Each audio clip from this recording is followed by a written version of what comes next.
More cowboy trap tales in an hour on BBC One after Homes Under the Hammer. Hello. Now, it's not just properties in poor condition that end up at the auctions. Yes, that's not the case, because in today's market, you never know what you're going to find. No, so we'll be bringing you examples from auction catalogues around the country to whet your appetite.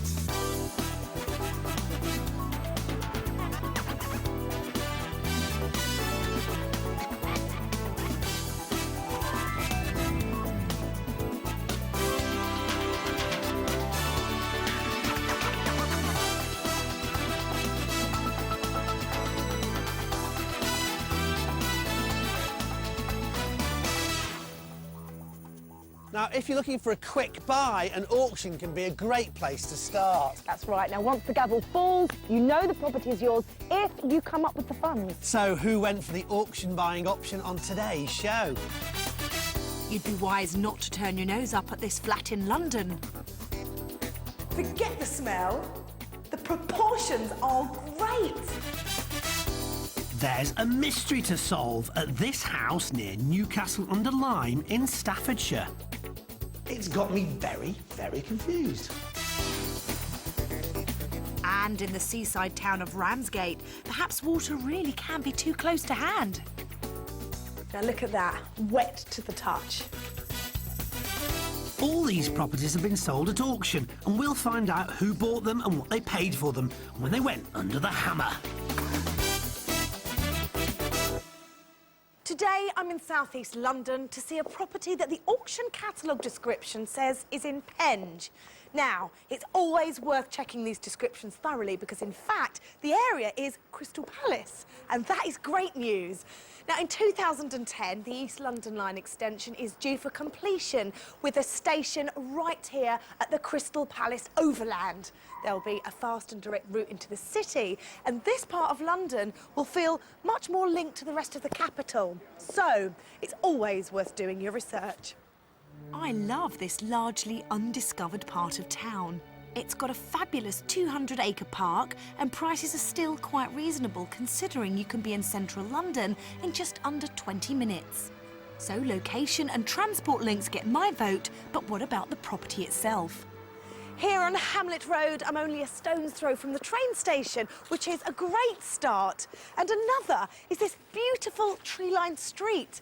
Now, the Victorians were captivated by the open space and the greenery of this part of London, and they built a large number of these grand, imposing villas, many of which have now been split into separate units.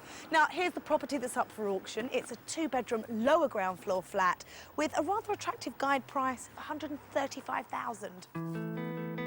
What isn't attractive is the scruffy communal garden, which doesn't exactly add to the curb appeal.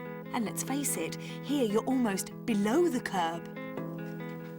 Now, for me, the worry with lower ground floor flats is that they will be dark and damp. But it's only 4 steps down to the door here.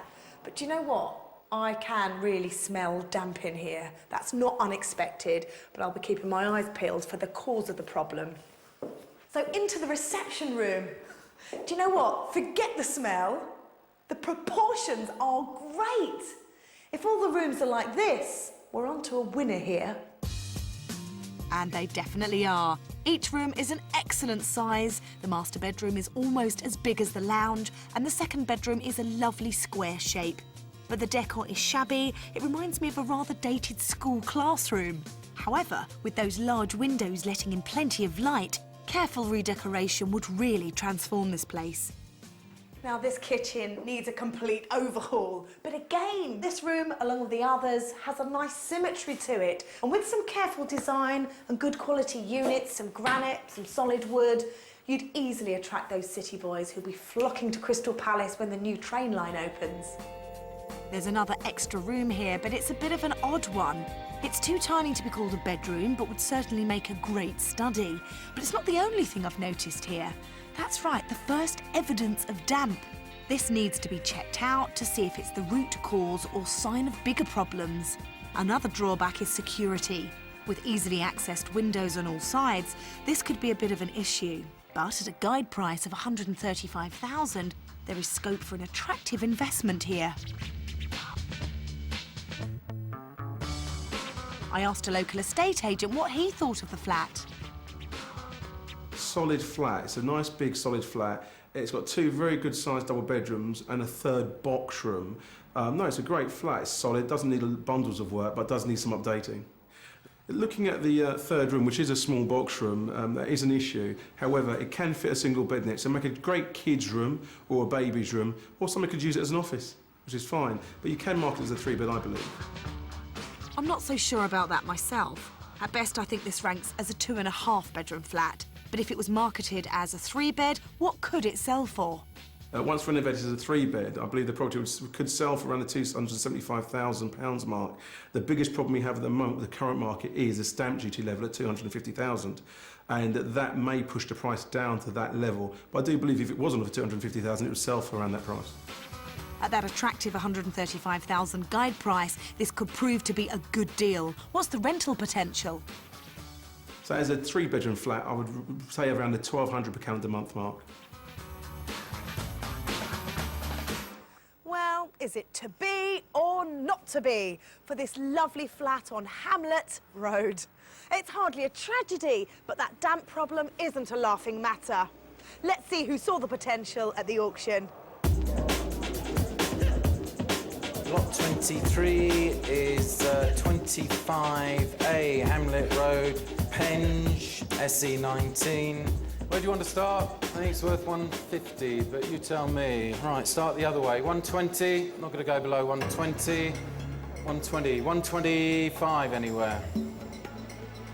121, 121, 122, 123, 124, 125.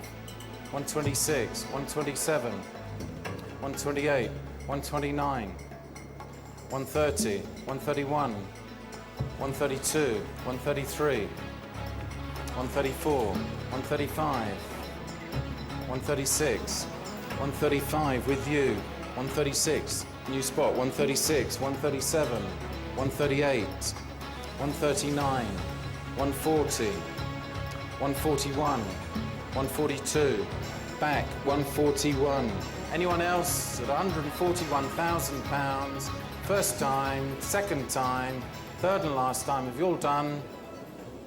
No, withdraw that lot, you're close. No one seemed willing to bid any higher there, but the first bidder, Steve, had a post-auction offer of £140,000 accepted. Steve's had 27 years in the building trade and used to live locally. But several years ago, he relocated to Ireland with his family. He's now in the process of moving back, but has always invested in his old stamping ground. I met up with him to find out more. Steve, congratulations. I love this flat. It's got a really nice feeling to it, hasn't it? Oh yeah, it's beautiful. So why did you end up with this flat at auction? Well, I actually looked at it for a couple of friends of mine who were asked me to look at it. And when I met them at the auction, they didn't have the money to bid for it. And so I did. Are they still your friends? I spoke to them this morning, yeah, they are. One man's failure is another man's fortune, and Steve was in the right spot at the right time to bag this one. You can go your own way. Go your own way. But fate works in mysterious ways, and when it came to that run-down garden, Lady Luck seemed to be on Steve's side. The garden didn't come with the long lease that the freeholders created when they sold the unit. And so I've subsequently spoken to them, and they're going to include it in the leasehold, at no charge, in fact. You are joking? No. So you've just got yourself a piece of garden. Now, how did you do that? It just was very nice on the phone to the freeholders. It happened to be a housing association, and yeah, very lucky. You are very lucky. I mean, that doesn't happen that often, that you can just get yourself a piece of garden without having to pay for it. I mean, who is currently upkeeping all the gardens anyway? Well, the freeholder said that it was a kind of a joint maintenance thing with everybody else in the block. But I think you've seen yourself that nobody is maintaining the gardens. So I think they'd be quite pleased for me to get involved and do that. With Steve's charm, he might be able to get the other residents to maintain his garden.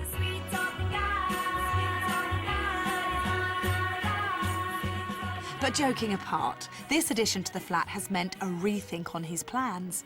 So now are you looking at this flat in a different light completely? Yeah, I think I'll change what I originally thought I'd do.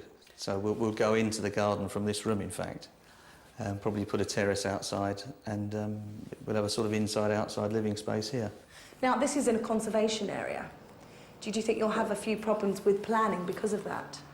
Well, I'll have to get consent to do it, but I don't suppose that would be a big problem. I've done similar things locally. So now, let's talk about the very small box room, because that is the only downside to me in this flat. There's not an awful lot you can do with that unless you have it as an office. Perhaps we'll move the kitchen into it and open up this wall behind here and integrate this room and the kitchen together. A great idea, creating an open-plan kitchen diner would free up the old kitchen to become a usable third bedroom. But as it's on the lower ground floor, Steve would have to be careful about checking which are the supporting walls. He's only got 10 to 15,000 set aside, which could easily escalate if he goes ahead with these plans. But there's also potentially a big problem that could affect that budget. Also, you've got a few damp problems in this flat. You can really smell it. It's very musty, but you're a builder. Tell me what you know. Well, I'm not sure whether we've got a real damp problem in here or whether it's just condensation from the building being empty for so long. So I'll have to have a proper look at that. We'll expose that and see what's got to be done and put it right. Now, I know the market is a bit wobbly at the moment. A lot of the developers I'm meeting are buying and keeping hold of it for the long term. How do you feel about this property? If I need to keep it, I'll keep it. But my preference would be to sell. And we'll have a look at how the market is in the new year. I think this is a great flat. And the addition of that garden, well, it makes it even better. And that damp, well, it obviously needs to be addressed. But still, I think it's a great buy. Find out how he gets on later in the programme.